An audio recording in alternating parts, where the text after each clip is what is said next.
बनाया जाएगा। तो जैसा कि बीजेपी के हाईकमान या जो लोग यहाँ कह रहे थे, वो ये बात लगातार कह रहे थे कि बीजेपी आपको चौंकाएगी और आपको चौंकाने वाले नाम सामने आएंगे। जो नाम अभी तक हमारे सामने थे उसमें से कुछ नाम एकदम से नए हैं। तो निश्चित रूप से अब छत्तीसगढ़ की जनता का आखिरकार वो इंतजार खत्म हो गया है।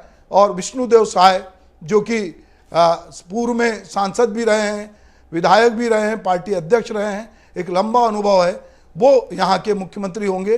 तो पहली बार छत्तीसगढ़ में यदि अजीत प्रमोद जोगी को हम छोड़ दें तो छत्तीसगढ़ में आदिवासी मुख्यमंत्री के रूप में अब जो है विष्णु साय हमको उनका नाम दिखाई देता है। इसके पहले हम पूर्ववर्ती मध्य प्रदेश से लेकर अब तक की बात करें तो एक ही मुख्यमंत्री 13 दिन के लिए सारंगढ़ के बने थे, नरेश सिंह जी, और उसके बाद कोई यहाँ की राजनीति में आदिवासी मुख्यमंत्री नहीं बना है। हमारे साथ इस पूरी चर्चा में भाग लेने के लिए पूरी राजनीति के जानकार, प्रशासन के जानकार, लेखक, पत्रकार, समीक्षक डॉक्टर सुशील त्रिवेदी हैं, मैं उनका स्टूडियो में स्वागत करता हूं।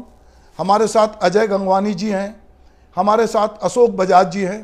तो हम इस पर बात करेंगे। तो डॉक्टर साहब, मैं सबसे पहले ये जो बीजेपी लगातार चुनाव जीतने के बाद जिस तरह की बातचीत हो रही थी और जो नाम अभी सामने आए हैं, चाहे विष्णुदेव साय का नाम हो, चाहे उप मुख्यमंत्री के रूप में अरुण साहब का नाम हो, चाहे विजय शर्मा का हो, ये सारी चीज़ों को आप किस तरह से देखते हैं?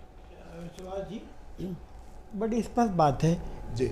यद्यपि कहा जा रहा है चौंकाने वाली बात है जी, किंतु चौंकाने वाली बात बिल्कुल नहीं है जी। अगर हम बीजेपी की रणनीति को देखें तो उस रणनीति में सारी चीज़ें स्पष्ट थी।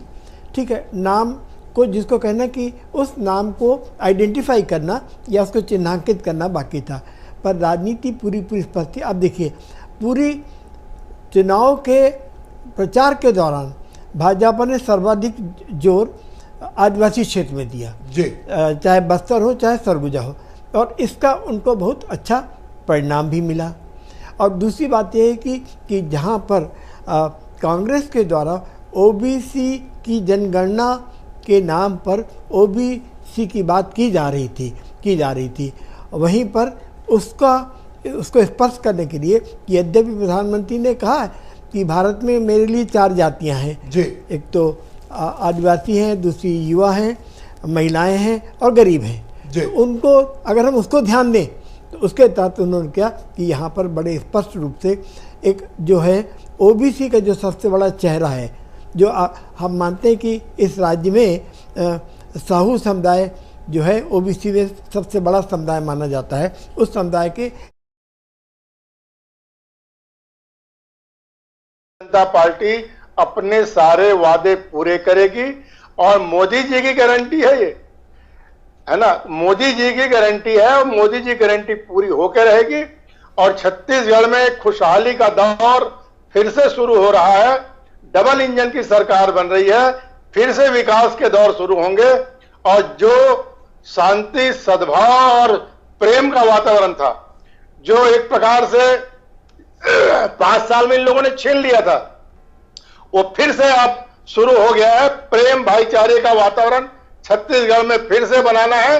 सब लोग सुरक्षित रहे, शांति से रहे छत्तीसगढ़ और लगातार समृद्धि करे, यही भारतीय जनता पार्टी की मंशा है और यही भारतीय जनता पार्टी की प्राथमिकता है। ठीक है अशोक भाई, मैं डॉक्टर सुशील त्रिवेदी से अंतिम जो है चूंकि समापन करना है, तो मैं चाहूंगा डॉक्टर साहब कि इस पूरी बातचीत में आप इसका नट सेल में आप कुछ बात कहें।